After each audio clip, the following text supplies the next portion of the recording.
Welcome to McPlum, simple solutions served daily. You start by removing loose parts and debris so repairs adhere properly. Use an N95 mask and gloves because dust and rust particles are hazardous. Ventilate the room. Once you've exposed the damage, inspect closely for hairline cracks versus deep pits. That difference decides filler type. Mark each chip and rust spot with tape. Make sure to test a small area with solvent to confirm adhesion. If paint or heavy grime remains, degrease again before moving on. You now tackle the damaged surface. Sand aggressively at first to reach bare iron and remove rust, then feather surrounding enamel. This creates a mechanical bond. Apply epoxy or enamel tub filler in thin coats so it cures evenly.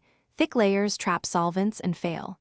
Once cured, wet sand with finer grits to blend the repair into the original contour. You're aiming for a flush, smooth transition. Check with your hand and a cloth. Run a solvent wipe to ensure adhesion before priming.